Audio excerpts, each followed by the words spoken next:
Mr. Lund, could we please mark that document as... That will be Exhibit 727.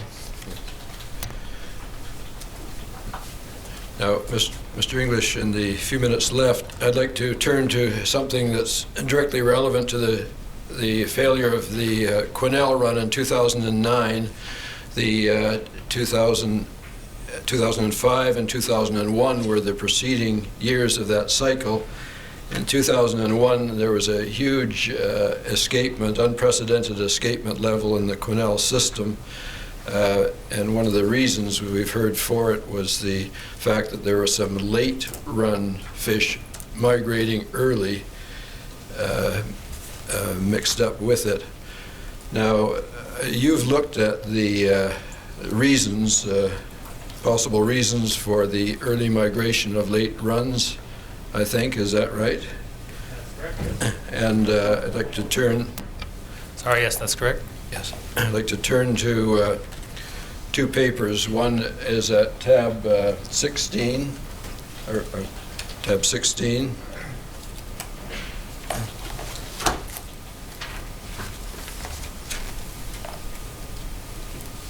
I'm sorry, tab 10, if you like, Mr. Lund. We'll start with tab 10. That's the order I gave Mr. Lund. This is one of your papers, is that right?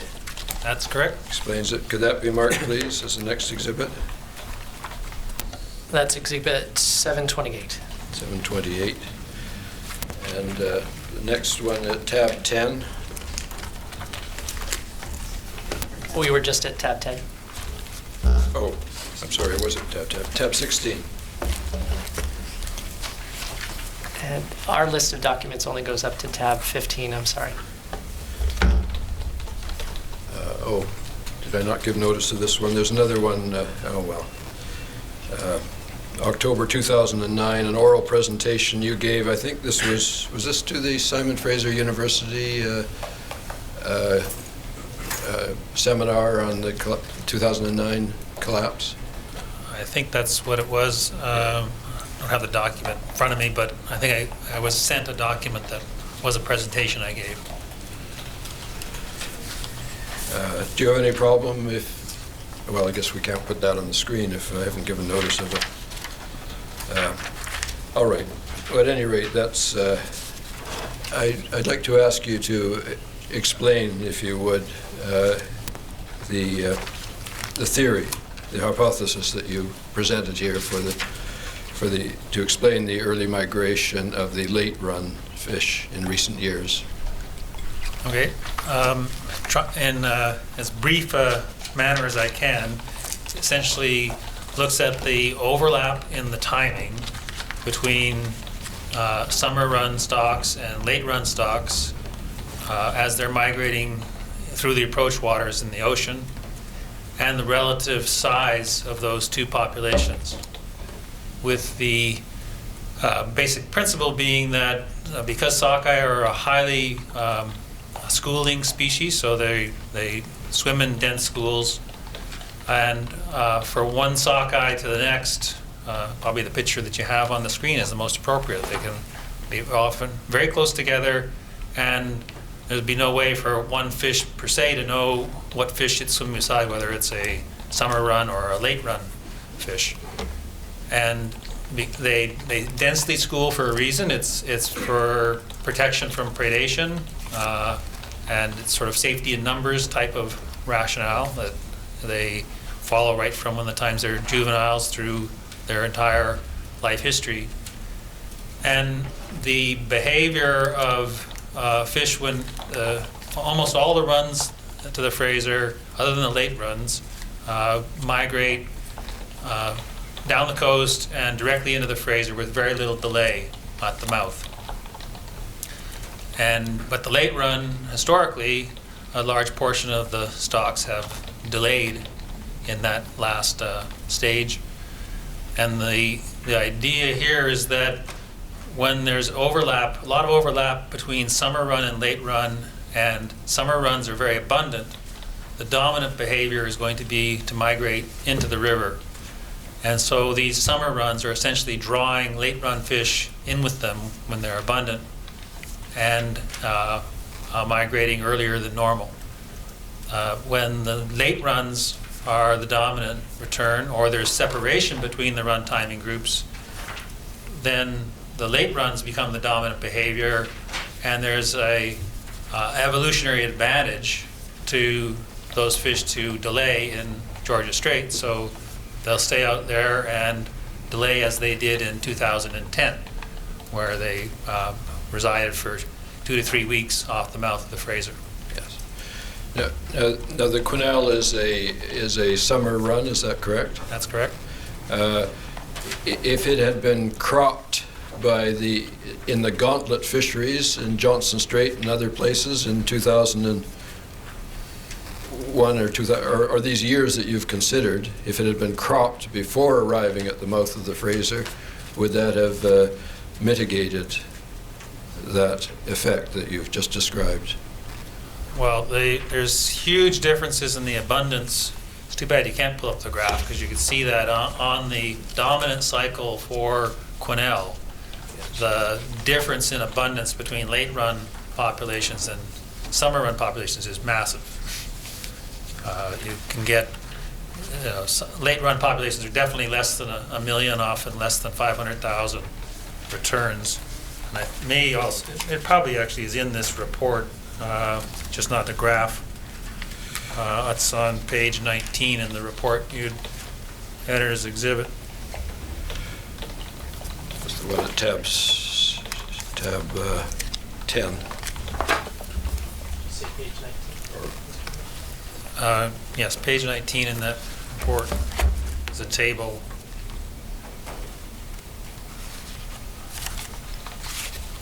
It's a top table in that tab. Yes. So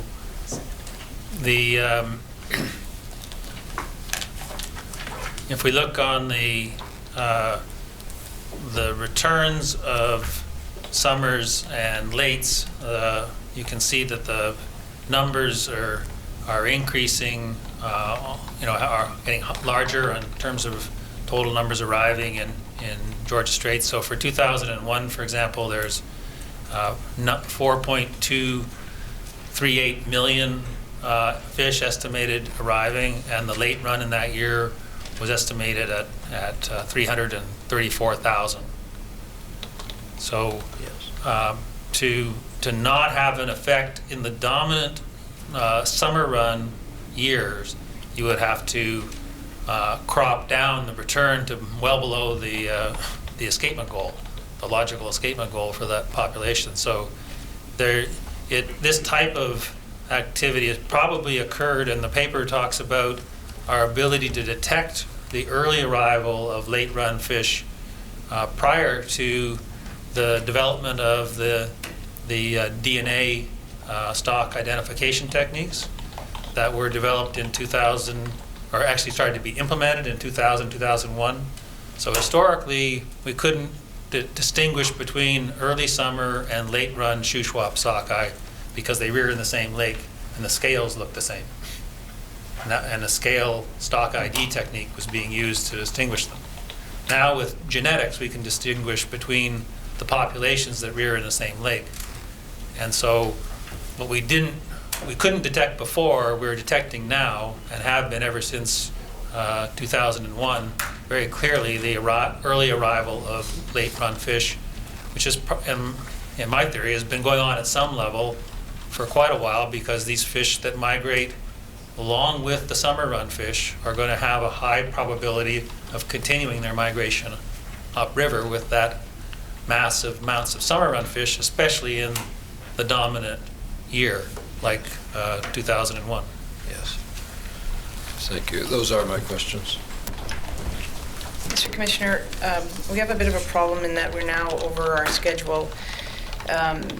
And it's been pointed out, and I think it's a fair point, that the people that are typically at the end of the lineup get the short end of the stick when the estimates go over at the front half of the day.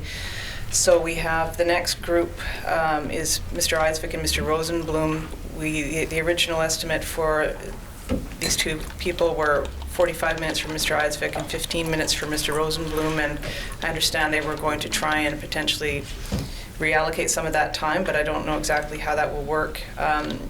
But I'm concerned now that we're going to have not enough time to complete the people in the afternoon. So we either have to ask the next two groups to reduce their time, or we could rearrange the day so that they go towards the end. But we have a problem and we don't have enough time to complete today.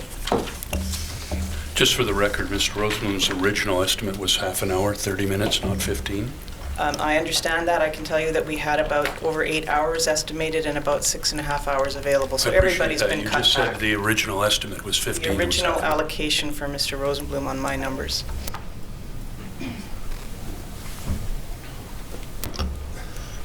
Good morning, Mr. Commissioner. Good morning, Mr. English.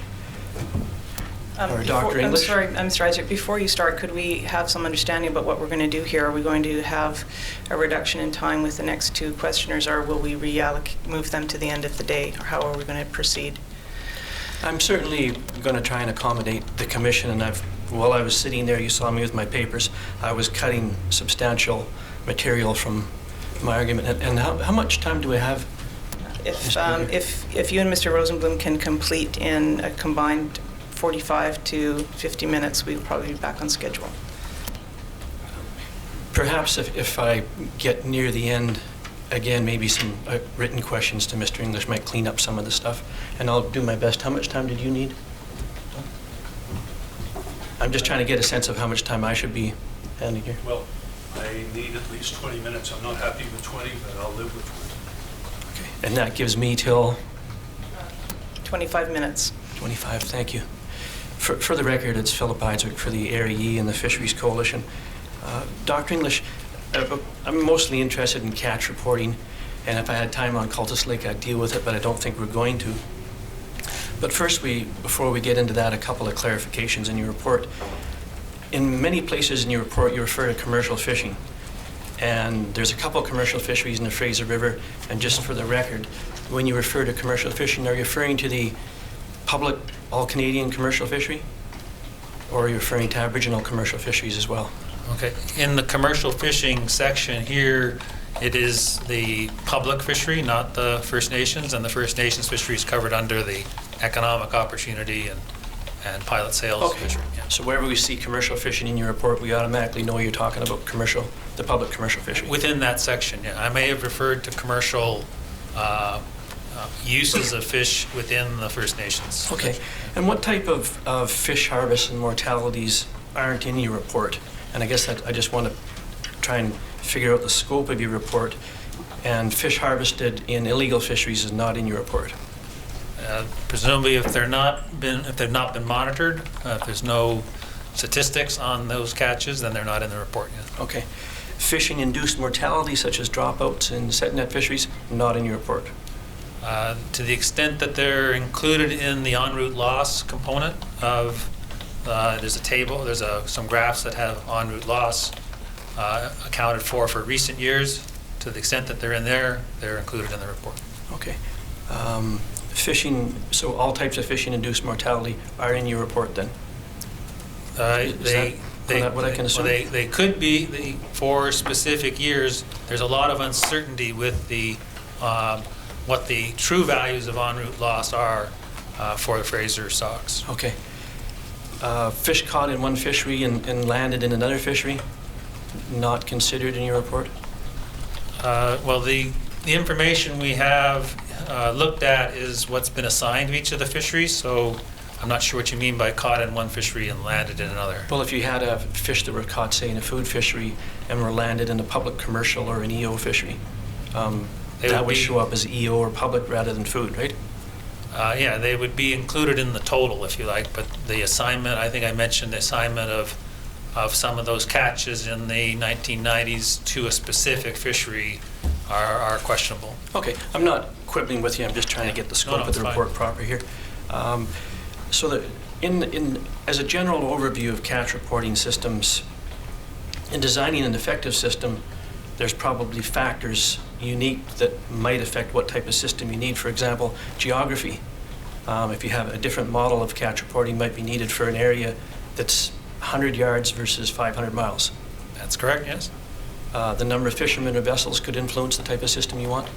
If you had a fishery with 10 versus 500? Certainly, yes. An incentive to cheat might have a difference. Say, in an IQ fishery, we have pretty rigid monitoring systems. In halibut, blackcod, we have cameras, dockside monitoring. Versus in competitive fisheries, the monitoring's not as strict. Can you explain why? The reasons for the difference in the fisheries is probably multifaceted, but there's been a greater pressure created, I think, by the fishermen to increase the monitoring systems in fisheries where there have defined allocations, such as individual vessel quota fisheries. So I think that was a big, and it's also some of the crab fisheries have been promoted largely by the fishermen to ensure that everybody plays by the same rules. Yeah, basically, if you're in an IQ fishery and you have an allocation of 100 fish, and you only report 50 of what you caught, and you actually did catch 100, you get to go out and catch another 50. Is that correct? Yeah. Okay, and that's why we need pretty tight enforcement in an IQ fishery. Yes. Thank you. And the number of fisheries might influence what type of system you need, whether you have fish for 2 days a year or 50 days a year. That would also make a difference. Yes, it would. Yeah. Thank you. And I'm going to move on to catch reporting in the Aboriginal fishery. But a couple of quick things I want to correct before we get there. You say at page 26 that native fisheries are open 365 days a year, and I think it's just a mistake in your report, because although they may be technically open 365 days a year, no native organization fishes that much. It's actually, they open it by a license. Is that correct? Rather than see in the bottom paragraph there? Yeah, it depends on the area, but definitely, yes, it's not open 365 days a year on the Fraser. Yeah, okay, it's just worth clarifying that. At page 25 of your report, you state that in 1992, the Aboriginal Fisheries Strategy was implemented to address several objectives related to First Nations and their access to the resource in response to Supreme Court of Canada decision in Sparrow. Now, you're not a lawyer, and as everybody knows, I'm not a lawyer here, but where did that statement come from? The recognition that there was a major change in '92, and the impetus for it, as I understand it, was the legal precedent set by the Supreme Court. They needed a response. It wasn't something that was spelled out in the Supreme Court decision that they had to respond this way, but DFO, I think, realized they needed to respond to that particular legal decision. Okay. For example, greater involvement in management is not a requirement of Sparrow, is it? Don't think I can't really talk about the details in Sparrow. It's been so long now since I read the decision. Well, I guess you've cited it, and that's why the problem I'm having. Sorry, Mr. Adzik, I object to that line of questioning, Mr. Commissioner. We've established that Dr. English is not a lawyer. It's a clearly interpretation of a legal decision. I'm happy to drop that line of questioning with perhaps maybe you can just clarify it for me, that you're not a lawyer and didn't really understand what Sparrow meant when you wrote that paragraph? No, when I wrote this paragraph, I said that was implemented to address the objectives related to First Nation fisheries and their access in response to the decision. It doesn't say that each one of these actions was spelled out in the Sparrow decision. It just says it was a response to. Okay, that's fine, thank you. I might offer that we could all take this paragraph as written by someone who's not a lawyer and read it in that light, and it'd be fine, I think. And I'd bring you there, but at Exhibit 77 in the John Fraser 1994 report at page 63, I don't think we need to go there. He says that DFO went beyond the Sparrow decision in this policy. I guess we can assume that. Would you, maybe Mr. Taylor can correct the proper way We can to ask that assume question? John Fraser wrote what he wrote, but we can't assume that he's right or wrong. I think we're into an area where lawyers have spent decades making submissions to judges about this, and judges have ruled on it, and I think we need to leave this aside in terms of the witness here. I'll agree with Mr. Taylor, and we'll move on to simplify matters. I'm sure this will be debated strongly at another point in these proceedings. At paragraph or page 23 in your report, you state that regulations for mandatory landing sites for pilot sales and EO fisheries since 1993, I'm going to skip a bit, have substantially improved the catch reliability of catch estimates. There's actually no regulation for mandatory landing sites, is there? I think there is a requirement that for the EO fisheries or pilot sale fisheries, they have to have landing sites. That was in the Bert Ironson report. Okay, perhaps I'm being too technical again. There's a difference between license condition and a regulation. License conditions can be changed tomorrow. Regulations have to go before the Governor Council for change. You got? Okay, well, it's, yeah, Okay. these would be requirement. conditions of license. Okay, thank you.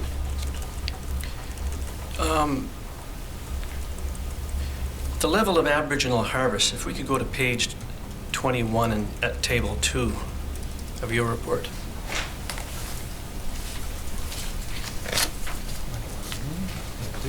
Yes.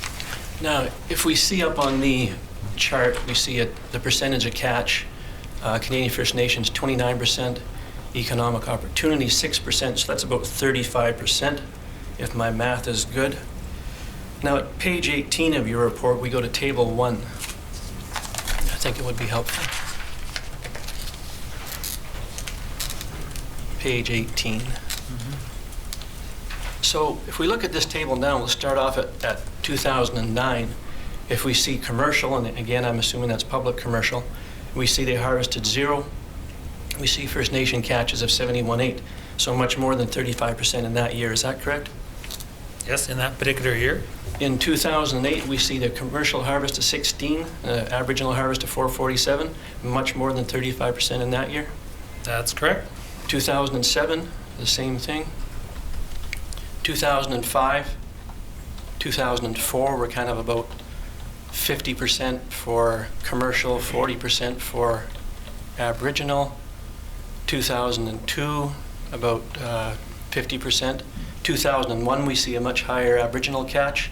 2000, we see a similar catch.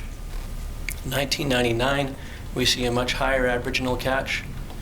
And in 1995 and 1996, again, we're fairly close.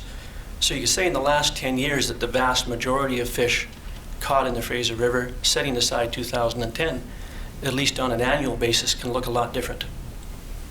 That the major fishery on the river is the Aboriginal fishery. It can be and is in years when run sizes are very small and the commercial fishery is obviously not opened or given very little opportunity. Yeah, I'm looking at some 3, 4, 5, 6. So a lot of years in the last 10 years then. Yes. Okay, thank you. I noticed in your report you don't have any discussion about the amount of fishing time. And as we noted earlier, and you agreed, the amount of fishing time can have an impact on the type of catch monitoring program that you need. And I just briefly want to go through, and based on your knowledge, the amount of fishing time. Do Aboriginal organizations generally start fishing somewhat in January? They are fishing for different species at different times of year based on the permits issued. So the initiation of their fisheries could vary depending on the specific group. And there's a lot less fishing, you know, and it also varies from year to year. So whether they start fishing in every January or don't start fishing until mid-June, which is the case the last couple of years because of Chinook conservation, you know, it varies from year to year. So in comparison, if you had to guess, how many days would, say, the ARE public commercial gillnet fleet fish in an average year? It would be, well, it's in some of these years, as you've noted, they might not fish at all. So depending on the size of the run, they're going to get different days, but it could be as little as a few days, less than 5 to 15 or 20. Okay. And Aboriginal organizations typically, say, when the sockeye running, usually fish every weekend through August and July? Yeah, that's the typical fishing plans that I've seen involve starting fishing on Friday, fishing through Saturday and Sunday, depending on the abundance of the runs, the timings, the other management considerations. Okay. Aboriginal fisheries catch reporting 1992 to 2000, you break those out, that period compared to the 2001 on period in your report. And at page 29 at table 6, you conclude the accuracy of catch reporting in Aboriginal fisheries was fair, variable, and likely the highest precision achieved. And I'm a little bit confused. It's at the bottom of the page, Mr. Lund, right there. The footnote, I'm kind of confused. Can you tell me what that means?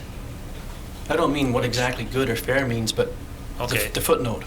Oh, the footnote is referring to those specific years where precision estimates were available through reports for those two specific fisheries. So it's that the precision in those years is likely higher than it is in other years of catch monitoring. The reason for that is that I think the levels of effort in those years were close to peak levels of monitoring effort. I'm sorry, I must be a little thick. I'm not quibbling with you. So if we look at Fraser Below Sawmill, 1992 to 2000, it says variable. Can you try it one more time? Sometimes I don't get this. All right. Which footnote, I guess, is you're referring to? Yeah, it's the tip of the Table 6 or Table 7? In Table 7, Table 6, Okay. likely highest precision achieved. All right.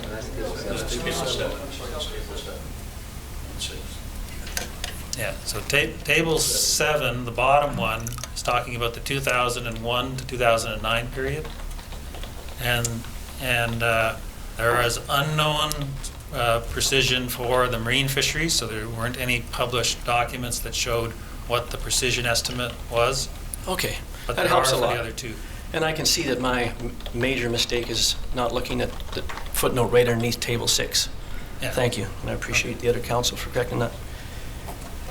I want to go to one of the documents we want to review is the Peter Pierce Managing Salmon in the Fraser, Mr. Lund, CAN 002473. If we could go to page 15 of that report.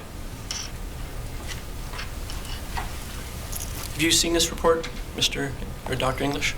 Yes, it's, by the way, it's Mr. English, so Is there's it Mr.? confusion, yeah, I don't have a PhD. Thank you. Yeah. Could I have this marked as an exhibit, Mr. Lund? Exhibit 729.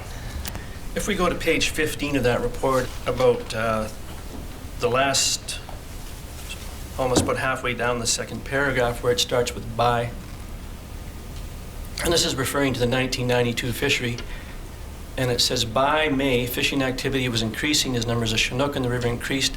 This activity was largely out of control. We can move to page 17, please.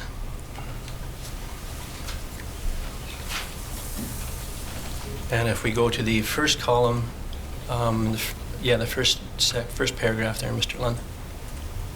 And he talks about, towards the bottom of the column, reports and evidence I received of fishing from Mission to Lillooet tell the story of unprecedented intensity, management confusion, weak surveillance and enforcement, and general excess. We go to page 19. Mr. Commissioner, I'm wondering if there's a question here, or is there? There's a question coming. If we go to page 19, and in the middle column, the bottom of the first column, and we're talking about estimates of catch were unreliable. It says, under intense fishing, the method of estimating catches in the lower river broke down. The established technique for estimating catches developed by fishery officers over many years involves assumptions about fishing practices which changed. The catch monitoring system administered by the LFFA was also inadequate. And it goes on.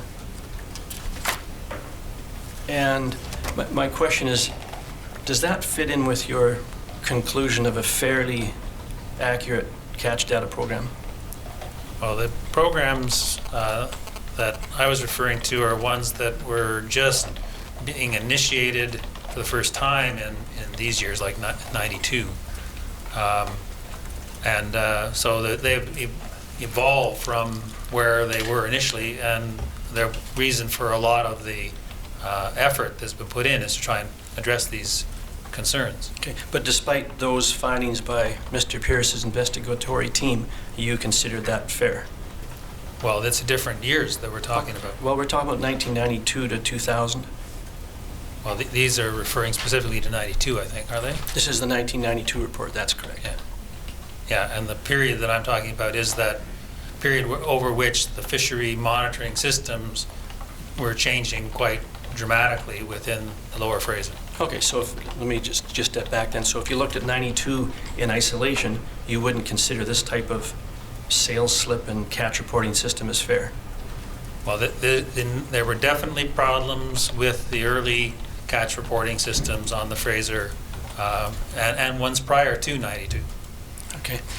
If we could go to Exhibit 77, please. Page 21.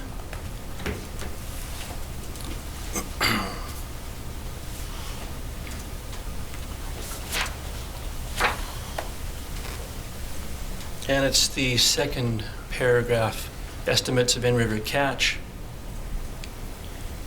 And the part that I'm looking at is the second paragraph there, the inset. Given the information from numerous interveners, we agree with the in-river catch estimation working group that the reliability of in-river catch estimates cannot be verified. So, given the lack of ability to verify the catch in 1994, would you describe that year as fair? Well, it's consistent with what we're saying here, is that the numbers it's why it got a fair rating rather than a good or a very good rating. It was there was some estimate of catch, but they're not as good as the more recent time period. So it's a relative evaluation of these different catch reporting periods. And Mr. Lunn, if you could go to the report of the Auditor General at Chapter 20.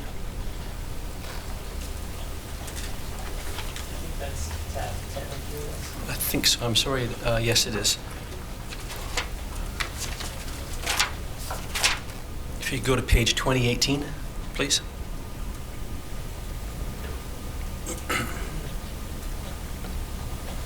So this report is discussing the 1997 fishery. So we've had 5 years since the beginning of 1992. And at paragraph 2060, it states, at the time of our audit, the science branch had received catch data for 1997 from only 15% of the bands required to report it. Is that in keeping with a fair catch reporting system?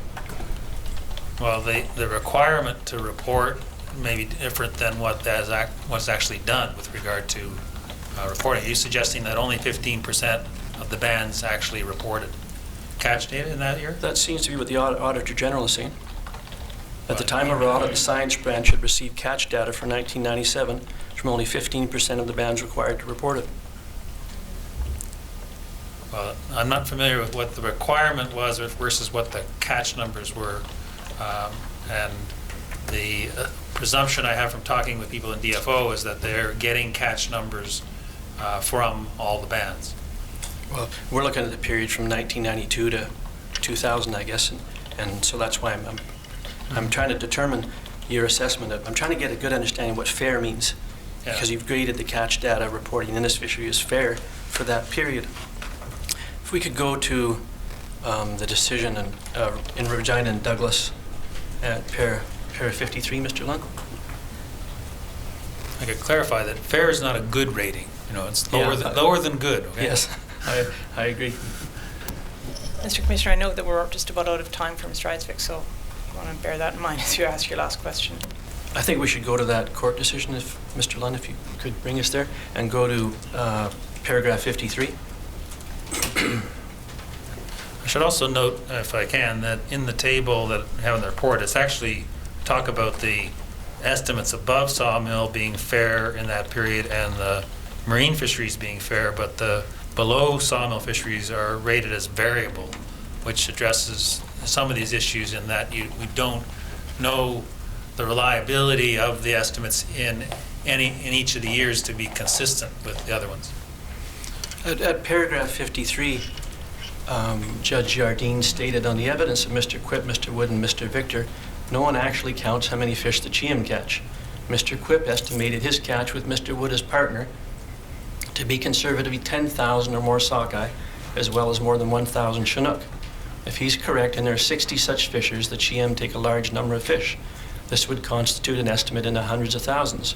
Mr. Quip was candid when he said that of the fish he caught, he first satisfied his need and then sold approximately 90% of the remainder. You would say that that's not fair catch reporting, would you, there? Well, this is in the context of interview with an individual or a statement. What is the document this is in? It's a court decision and it's the conclusion. Mr. Commissioner, this is not a fair line of questioning. He's being asked about a court decision of an individual prosecution, and the questioner is asking this to be applied to statistics that he's looked at for an entire sockeye fishery on the Fraser. So, well, perhaps I can just word it easy. Were you aware of that court decision? What this is the court decision again? In your review of the sockeye counting system, were you aware of that court decision concerning the 2000 fishery? Which court decision was this again? The one we're looking at right now, the Regina and Douglas one? Regina and Douglas. I think I've heard of the decision, but I've not read the decision. Okay. No. Mr. Commissioner, I of course have another 15 or 20 minutes, and I see my friend Mr. Rosenblum, so we'd like to follow this up with some written questions. Thank you. And I'd like to mark the court decision as an exhibit, please. Thank you. For the record, my name is Don Rosenblum. Mr. English, I represent... Just half a moment, it's a little confusing here with marking things. Exhibit 729 is the Pierce report. The Auditor General's report, which Mr. Eisvik referred to, tab 10, has that been marked? Not yet. Not yet. It should be marked as an exhibit. I'm sorry, Mr. Lund, if I didn't ask you that. That will be Exhibit 730. Mr. Commissioner, my name is Don Rosenblum. I represent Area D, Gillnet, Area B, Sainer. Mr. English, I have a number of questions for you. I'm limited to 20 minutes. It is now approximately 20 minutes after 12 o'clock. I want to be as surgical as I can because I have a number of topics. The first one is the non-retention fisheries. I don't believe you've been cross-examined about the substance of your report in respect to non-retention fisheries. I want to very quickly go to a quote from your paper, report number 7, and it is a quote at page 57. And if Mr. Lund can have that before us, and it is a quote at the end of the first paragraph, the conclusion of the first paragraph. You said, however, there has been little research to quantify levels of mortality or to understand the mechanism underlying mortality in order to better mitigate or prevent mortality. And this is in the context of a paragraph, non-retention fisheries. You said, without this type of information, especially in an era of warming waters wherein we expect higher stress-related mortality, it is difficult to ensure sustainability of salmon fisheries and conservation of stocks. Then what you have in your report, Mr. English, is reference to the Carleton University study. I'll refer to it. It's Carleton University et al. With a number of other parties. You make reference to the Donaldson study. This paragraph that I just read to you, which speaks in the present, are you satisfied that the two subsequent studies referred to, both Carleton University and Donaldson, does provide us with the kind of information necessary on non-retention fishery? Or are you still saying in a dramatic fashion it is difficult to ensure sustainability of salmon fisheries and conservation of stocks without further study being done? Well, those two studies provide some of the initial indications. They're not complete. They're sort of the first steps towards trying to get at these questions. All right. And you would agree with me, sir, that those two studies and what we now know as of the last couple of years provides some very dramatic evidence of high mortality, particularly with the catch and release with the recreational fishery and with the beach seine fishery. Well, the the mortality rates you see in those tables, that's why it's important to view those as relative. They're fish that are released and then could encounter other fisheries or other factors further upstream towards the spawning ground. So they're not, it's not saying that the mortality you're seeing is directly related to the actual capture and release by the sports fishermen. Well, it's a combination of catch and release and then other factors that may be playing on mortality, such as, for example, temperature of river. You'd agree? Yeah, temperature of the river and the because the numbers in here, and to be really clear, they're the table on the subsequent page there. I think it's on page 60. I just don't want people to think that when a person catches a fish and releases it, only 36% of them will make it through to the spawning grounds because of that capture and release stress. No, but the catch and release is an event or factor that is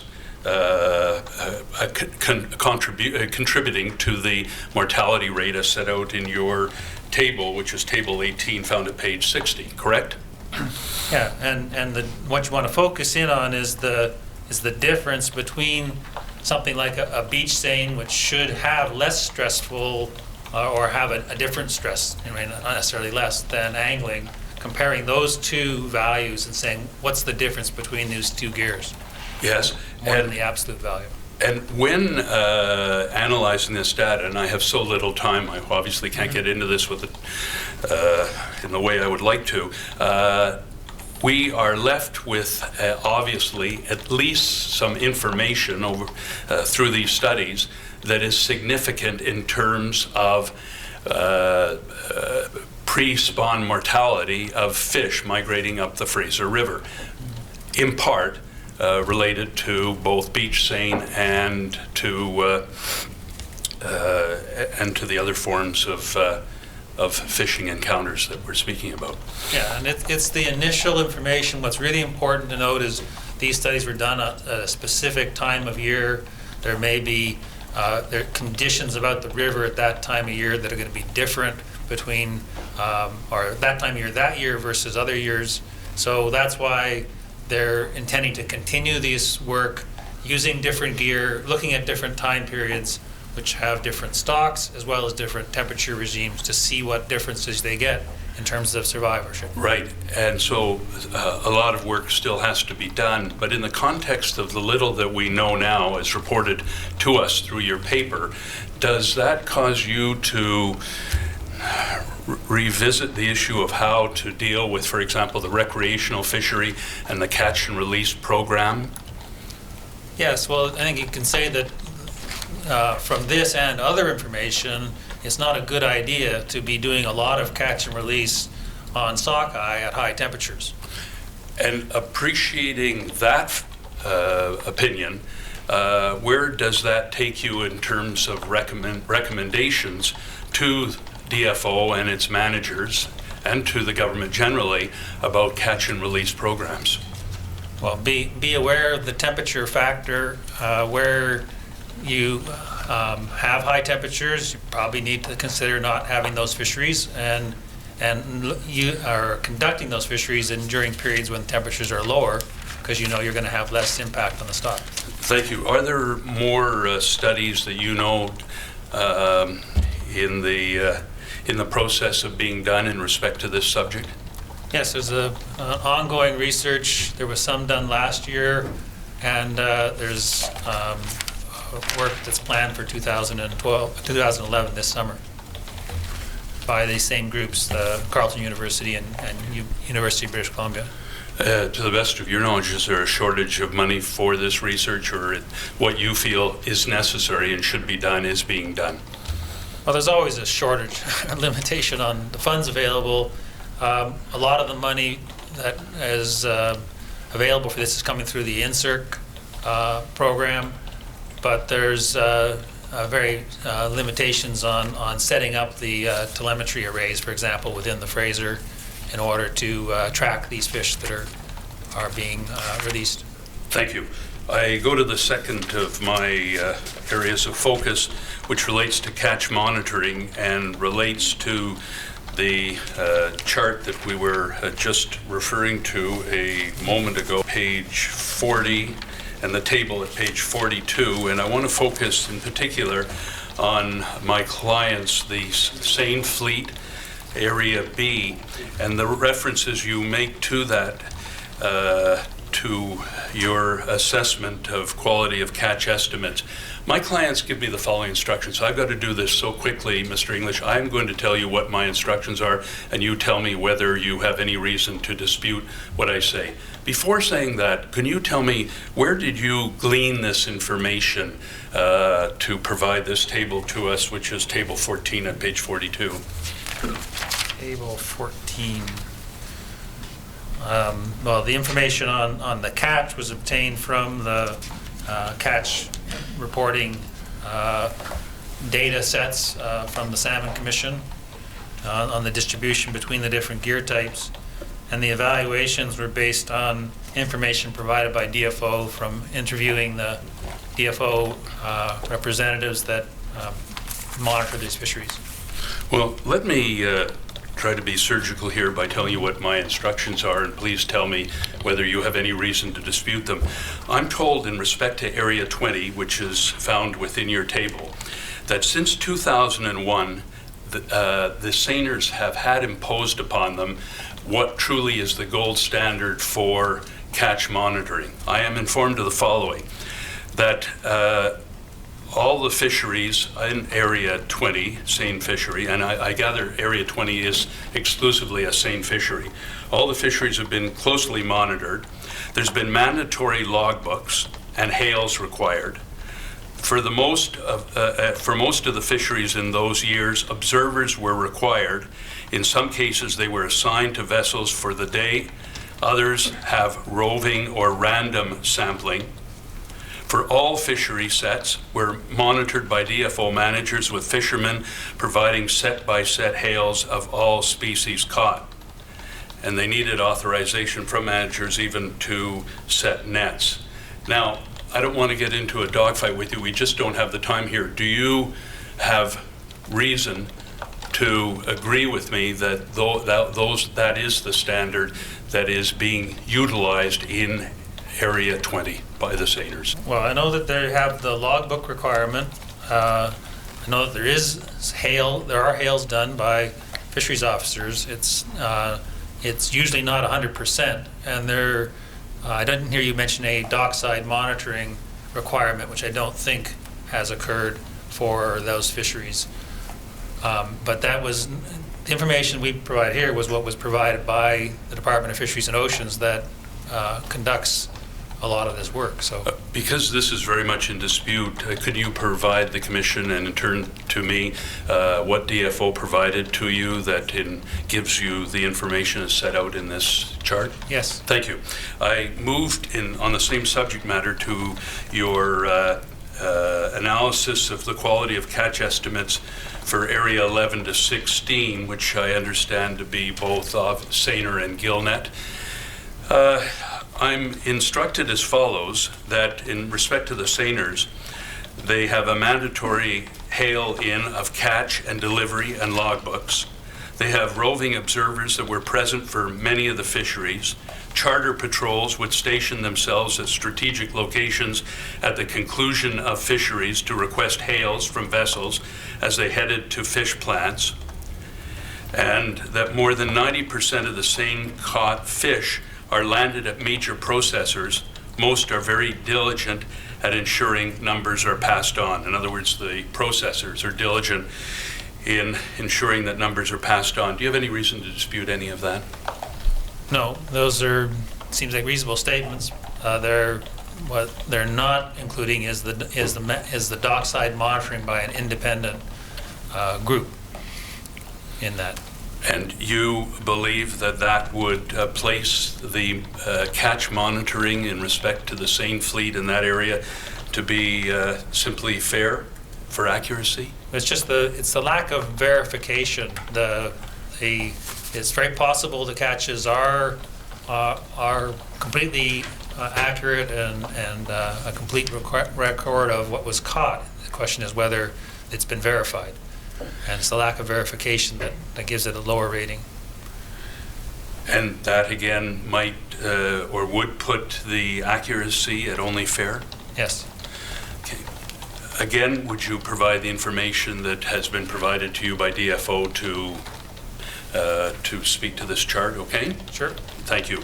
I go to the third of my subject matters. You had an exchange with the Commissioner yesterday in respect to target escapement, and much has been said in cross-examination. Much as I'd like to deal with you about that, I have to leave the record as it is. But let me ask you this. In the context of what you're recommending, which is a target escapement, you say at page 172 of your report, and I want to briefly explore this with you. At 172, down at the bottom of the page under abundance estimates, the last 6 lines, however, the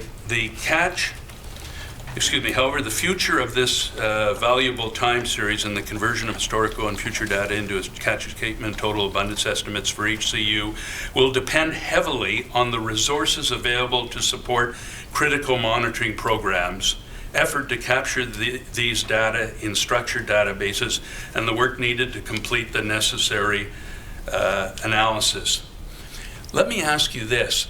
Whether one adopts your suggestions of how to approach the management of the resource by imposing target escapement, or whether the Frizzy model, whatever, are you saying here that you are concerned that the DFO does not have the financial capacity to actually discharge these initiatives, be it as you promote it or as DFO wishes to have it under the wild salmon policy and Frizzy model? I think it's drawing attention to the fact that resources are getting fewer and farther between, and compared to what they were for a bulk of this valuable time series that we've have before us. So the current resources are certainly less, and the future resources may be less still than what they've been.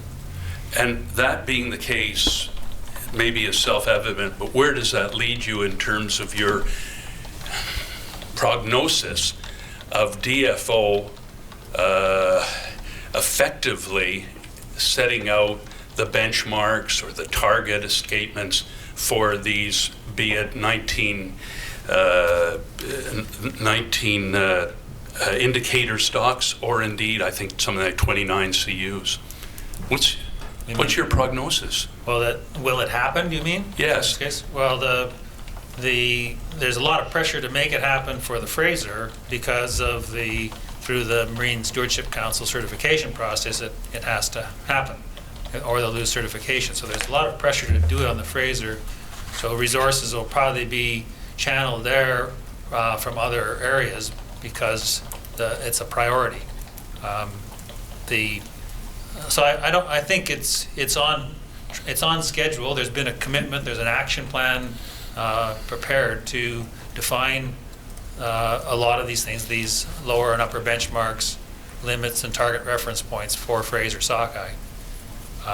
So I think it's going to happen. It's just it'll probably have impacts on fisheries management in other areas.